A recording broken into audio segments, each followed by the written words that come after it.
I was standing by the sink on Christmas Eve, drying a plate that didn't really need drying. The dishwasher was already full, humming softly, but I stayed there anyway. It gave my hands something to do. The living room behind me was crowded, coats draped over chairs, boots lined along the wall.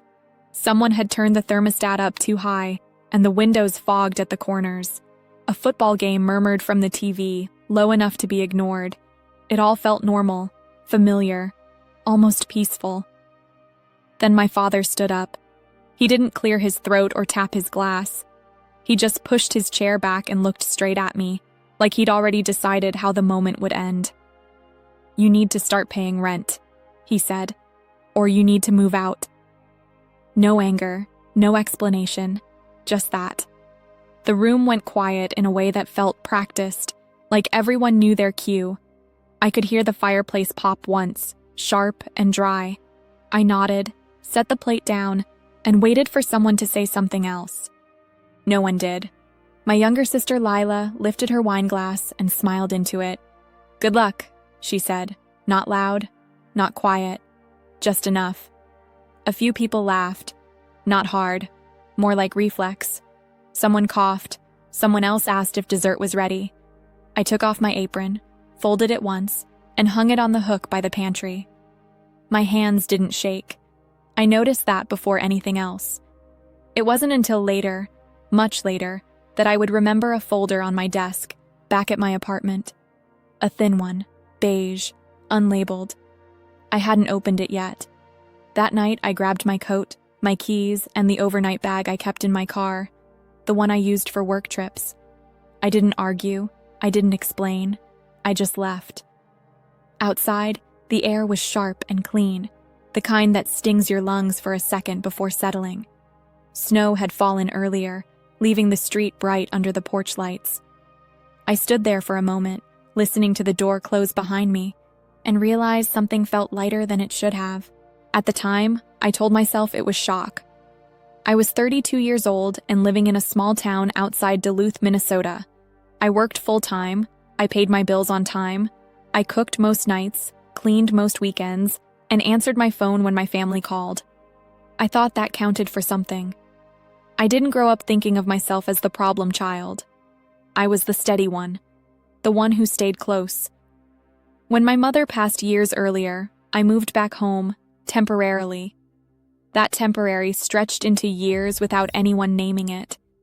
At holidays, I took the same chair every time, the one near the hallway. People brushed past me to get to the bathroom, murmuring apologies that never quite landed. I passed dishes, refilled drinks, kept track of what was burning in the oven. Lila sat near my dad, telling stories, laughing easily. I didn't mind, or at least I told myself I didn't. That Christmas Eve, after I left, I drove until the streets emptied out and the radio found static. When I got back to my apartment, I carried my bag inside and locked the door behind me. I didn't turn on the overhead lights, just the small lamp by the couch. I unpacked slowly. Toothbrush, pajamas, phone charger. Then I sat down and let the quiet settle. The next morning, I woke up before sunrise. The apartment was cold in that early winter way, the kind that makes you pull the blanket closer without thinking. I lay there for a minute, listening for sounds that weren't there. No footsteps, no TV through the wall, no one calling my name from the kitchen. I made coffee just for myself and stood by the window while it brewed. Snow drifted past the glass in thin, patient lines. I took my mug to the table, opened my laptop, and finally noticed the folder I'd brought home from work the week before. It was still unopened. I sat there with my coffee cooling in my hands, staring at it, feeling that quiet stretch again. The kind that comes right before you realize something important has been waiting longer than you thought. Then I reached for the folder, and I stopped. I put the coffee down instead. Then I waited. I didn't open the folder right away. Instead, I cleaned my kitchen. Slowly. Not because it needed it, but because the motion helped me think. I rinsed a mug that was already clean, wiped the counter twice, straightened a stack of mail that was all addressed to me, which still felt new. When I finally sat back down, the coffee had gone lukewarm. I opened the folder and found exactly what I expected, and also what I had been avoiding. Bank statements. Not dramatic, not hidden behind passwords or locks. Just printed pages, clipped together, dates highlighted in pale yellow, transfers going out every month, same amount, same note in the memo line. Rent. I scrolled. 1 month, then another, then another. 4 years. At first, my reaction wasn't anger. It was confusion, followed by a dull kind of embarrassment, like I had misunderstood something obvious for a long time.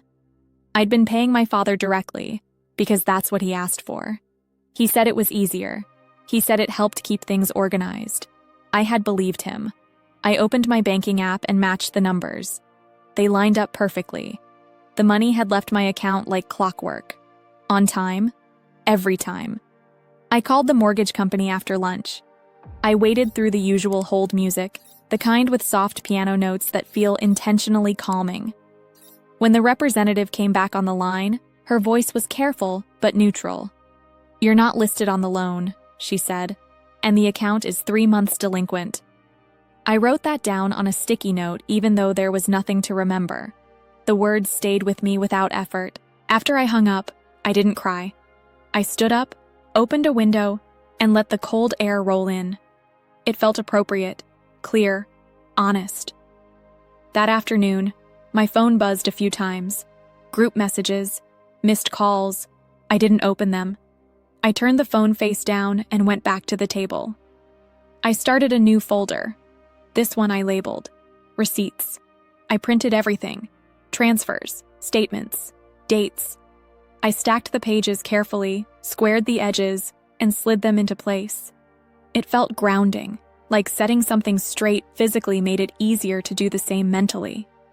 That night, I slept better than I had in years. Over the next few days, I settled into a quiet routine. I transferred utilities fully into my name, canceled subscriptions I didn't recognize, changed passwords, small, practical things. Each one made the apartment feel more like a place I belonged. On the third morning, I woke to an email alert. A new credit account had been opened. I sat very still, reading it twice. Then a second alert came in. Another store, another account, both tied to my name, my old address. I froze my credit immediately. The steps were clear, almost comforting in their order. Call, verify, lock, document. When I checked the purchase details, my stomach tightened, not from surprise, but from recognition. The shipping name was my sister's, not a typo, not close, exact. Designer shoes, a small appliance, charges made days before Christmas. I closed my laptop and leaned back in my chair. The room felt quiet in a different way now, focused, like something had finally come into alignment. Later that afternoon, there was a knock at my door. Not hurried, not hesitant, just firm enough to be intentional. It was my aunt, Claire. She didn't come in. She handed me a small flash drive and said, "Your mom would have wanted you to have this." Then she left. I watched her walk down the hall before closing the door. I stood there for a moment, holding the drive, feeling the weight of it, even though it was light. I didn't plug it in right away. I added the credit alerts to the folder instead. Printed, filed, labeled. Only when everything was in order did I sit down, insert the flash drive, and open the single video file it contained. The screen loaded. Voices filled the room. I recognized them immediately, and as the video played, I realized this wasn't just about money anymore. Then I paused it and reached for a pen. I watched the video once without taking notes. It was from my sister's engagement party, filmed on someone's phone, the angle slightly tilted. Music in the background, glasses clinking. Everyone relaxed in that way people get when they assume nothing will follow them home. Someone off camera asked casually, "So is Mara going to be in the wedding?" My sister laughed. It wasn't cruel, it was comfortable. "She's basically our emergency fund," she said. "She doesn't mind. She's good at handling things." My father's voice came next, easy and amused. "Yeah, She's always been helpful. No one corrected him. No one questioned it. The camera drifted to a countertop, to champagne bottles and folded napkins. The conversation moved on. I stopped the video there. I didn't feel shocked. That part surprised me the most. It felt like hearing a diagnosis after years of symptoms. Quiet confirmation. Something settling into place. I opened the video again, this time with a notebook beside me. I wrote down timestamps, exact wording. Who laughed? Who stayed silent? I didn't rush. Precision mattered more than speed. When I finished, I printed the transcript and slid it behind the bank records and credit alerts. The folder was thick now, solid. That night, I made dinner and ate at the table instead of the couch. I washed the dishes immediately, wiped the counter, put everything back where it belonged. Order felt good, necessary. The next morning, I thought in steps. Step 1, freeze exposure. Step 2, preserve evidence. Step 3, define terms. I scheduled credit bureau calls and requested written confirmations. I set verbal passwords, ones no one could guess. I changed my mailing address everywhere that mattered. Then I drafted letters. Not emotional, not explanatory, just factual. Dates, amounts, account numbers, clear language. I addressed one to my father, one to my sister, one to my stepmother. 3 identical envelopes, same weight, same paper. I printed 3 copies of everything and kept the originals in a separate folder. That folder went into my work bag, not hidden, just placed deliberately. When I finished, I sat back and noticed my shoulders weren't tight anymore. 2 days later, I drove back to the house. I didn't announce myself. I parked where I always had and walked in through the kitchen. My sister was at the counter on her phone. My father sat at the table. My stepmother stirred something on the stove. No one looked surprised. I set the envelopes down between them. "Please open these," I said. My voice sounded steady to my own ears, observational, like I was asking someone to check a calendar. My father smiled at first. Then he opened the envelope. The smile faded as he turned the pages. My sister laughed once, sharp and dismissive, until she saw her name printed beneath a shipping confirmation. "This is a misunderstanding," she said. I shook my head slightly. "It isn't." I didn't raise my voice. I didn't add anything else. They flipped pages faster now. Statements, alerts, the transcript. My stepmother sat down without speaking. "These are my terms," I said, and slid a single page forward. "They're written clearly. You can review them with a lawyer if you'd like." My father looked up. "You wouldn't do this to family." "I already have," I said, quietly. The room felt smaller, like the air had been measured. My sister started talking all at once, justifications, half-laughs, familiar deflections. I didn't respond. I waited until she stopped. "If any new charges appear," I said, "the next call isn't to me." No threats, just procedure. I left the envelopes on the table and walked out the same way I came in. No door slam, no pause. In the car, I didn't turn the engine on right away. I checked my phone. 3 missed calls. I turned it face down. Then I drove. At the next red light, I noticed my hands were relaxed on the wheel. And for the first time, I understood something clearly. This wasn't confrontation. It was an audit. And audits don't argue. They wait. I didn't answer the calls. That was the first real change. Before, silence had always meant I was overwhelmed or hurt. This time, it was deliberate. I let the phone ring, stop, ring again. Then I put it in a drawer. I spent the afternoon organizing. Not the dramatic kind, just practical. I scanned every document and saved them in 2 places. One on my laptop, one on a secure cloud drive with a name no one would guess. I numbered the files so nothing could be rearranged or questioned later. When I finished, I made a simple list on a yellow legal pad. Step 1, confirm delivery. Step 2, wait 72 hours. Step 3, proceed without discussion. I taped the list inside a cabinet door where I'd see it every morning. That night, I slept lightly but well. The kind of sleep where you wake up knowing exactly where you are. The next day, the calls turned into messages. My father's voice first. Calm, coached. He talked about timing, stress, how the holidays made everyone sensitive.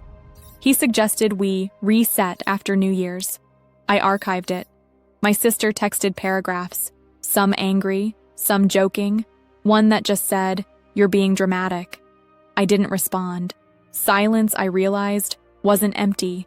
It was directional. On the third day, the certified mail confirmations came through. All 3 envelopes received, signed for, same afternoon. I checked them off the list. That evening, I went through my finances line by line, not because I needed to, but because it reminded me of something important. I had always managed money well.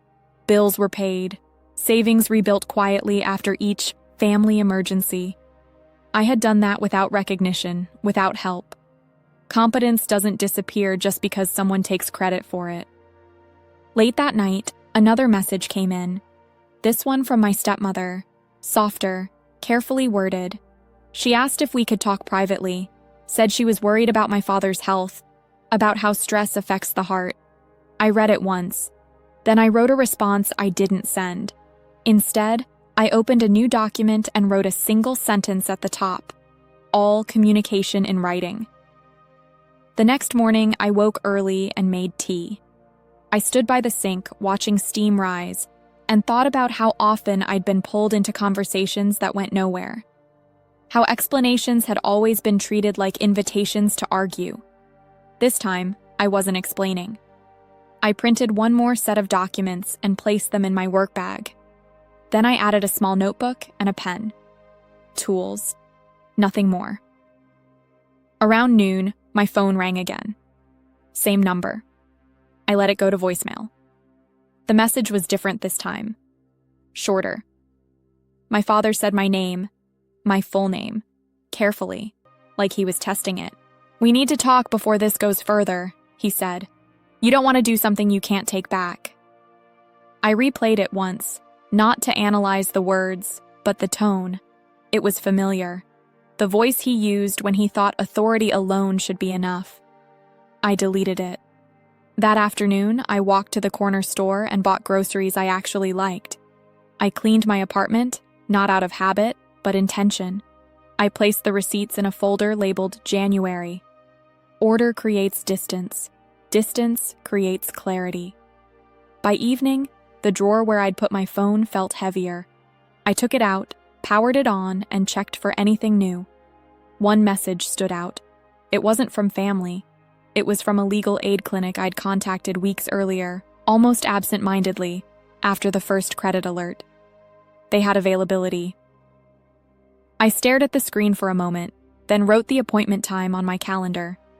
Ink, not pencil. When I set the phone down, I noticed something else. The quiet no longer felt temporary. It felt earned. I turned off the lights, locked the door, and went to bed knowing the next step wouldn't be emotional. It would be procedural, and procedures don't flinch. The legal aid office was quiet in a way that felt intentional. Neutral walls, chairs set a careful distance apart. Nothing on the desk that didn't serve a purpose. The attorney didn't interrupt while I spoke. She asked for documents, not explanations, dates, amounts, names. I handed her the folder. She flipped through it once, then again more slowly. "This is clear," she said, "and it's documented." That was all. No sympathy, no surprise, just confirmation. She outlined options in plain language: civil recovery, fraud reports already filed, identity theft protections in place, a path forward that didn't depend on apologies or cooperation. When I left, I felt lighter in a practical way. Like I'd set something down that I'd been carrying without realizing it had weight. The confrontation happened 2 days later, not planned as a showdown, just inevitable. My father asked to meet. Neutral location, coffee shop near the highway. I agreed, with one condition. Everything discussed would be summarized in writing afterward. He said yes too quickly. I arrived first and chose a table near the window.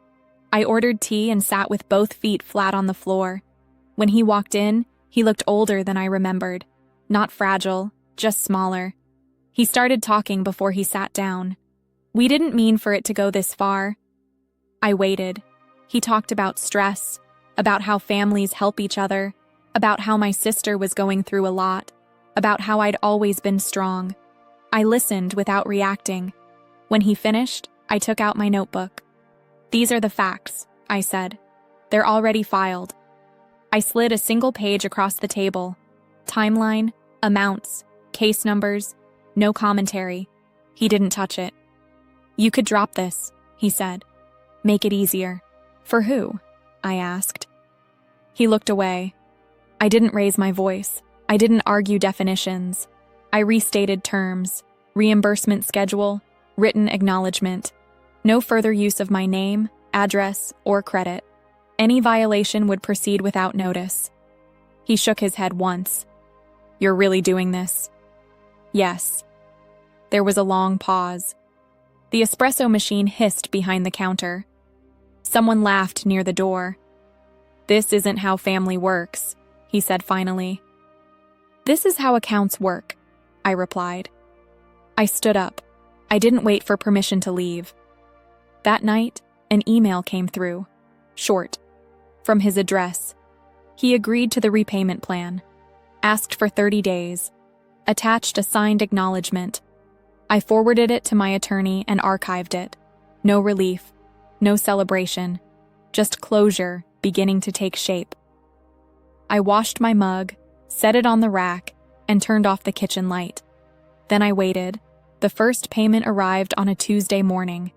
No message attached, no apology, just a transfer notification with the correct amount and the correct reference number. I checked it once, then again, and printed the confirmation for the file. I didn't feel relief. What I felt was alignment. The numbers matched the agreement. That mattered more than tone. Over the next few weeks, the rest followed. Smaller payments, on time. Each one documented. Each one acknowledged in writing, brief and factual. No commentary added. No conversation reopened. My sister tried once. She sent a long email about misunderstandings and how none of this had been personal. I didn't respond. I forwarded it to my attorney and added it to the folder. Silence, I'd learned, didn't need defending. The credit bureaus closed the disputes in my favor. Letters arrived confirming the accounts had been removed, my score restored.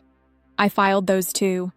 Evidence isn't about distrust, it's about continuity. One afternoon, a certified envelope showed up at my door. Inside were photocopies of destroyed cards and a signed statement confirming no further accounts existed in my name. I checked it against the terms, signed my acknowledgement, and scanned it. That part was finished. A month later, I drove past the old house without meaning to. The driveway looked the same cracked edge, same porch light. I noticed I felt nothing specific. No pull, no tightening, just distance. At home, I reorganized a closet that had been bothering me. I labeled boxes. I threw away old paperwork I no longer needed. At the back, I found a manila envelope I hadn't opened in years. Inside was a scholarship letter, full tuition, dated almost a decade earlier. On the back, in my father's handwriting, a note I hadn't known existed. "She's needed here." I stood there for a moment, then placed the letter back in the envelope. I didn't tear it up. I didn't frame it. I filed it where it belonged, with the rest of the truth. Later that evening, I made dinner and ate slowly. One plate, one glass, no one interrupting. I taped 2 notes inside my front closet, where I'd see them without trying. Family isn't ownership. Boundaries aren't betrayal. The payments finished on schedule. The final confirmation came through on a quiet Friday. I marked the account settled and closed the folder. I didn't feel triumphant. I felt finished. That night, I slept with the window cracked open, winter air drifting in. The apartment felt steady, complete. In the morning, I opened a new document and typed a single line at the top. Next. Then I saved it, closed the laptop, and went about my day. The quiet stayed. Not the fragile kind that feels like it might break if someone raises their voice. This was different. It held. It belonged to the space. Mornings became simple. I woke up without bracing myself, made coffee, opened the blinds. The light came in clean across the floorboards, and nothing followed it. No demands, no commentary, just time moving forward. I kept my routines small on purpose. Laundry on Sundays, groceries on Wednesdays. I cleaned because I wanted the place to feel cared for, not because someone expected it to disappear behind me. At night, I put my phone face down and read until I was tired. Then I slept. One evening, while sorting paperwork, I created a new folder. This one wasn't about recovery. It was about prevention, resources, contacts, clinics, quiet exits for people who needed them. I didn't announce it. I just started. Because I'd learned something important. Most people don't need revenge. They need clarity. They need records. They need a door that locks and a plan that doesn't rely on permission. Occasionally, I thought about how many years I'd confused endurance with loyalty. How often I'd mistaken silence for peace. I didn't dwell on it. Reflection didn't require punishment. I wrote one final sentence on a sticky note and placed it inside my desk drawer. I release you. Not to excuse you, but to keep myself whole. That felt like enough. If you're listening to this and you've had to draw a line with family, you're not imagining things. You're not dramatic. And you're not alone. Sometimes the strongest move is the quiet one, done with paperwork and patience instead of noise. There are more stories like this. More people learning how to leave cleanly, safely, and on their own terms. I'll share a couple of them next. If this story resonated with you, take a moment to like the video and subscribe. It helps these stories reach the people who need them. And if you feel comfortable, tell me in the comments what city you're watching from and what time it is there right now. I read them more than you might think. 2 more stories will be waiting for you next. Take care of yourself.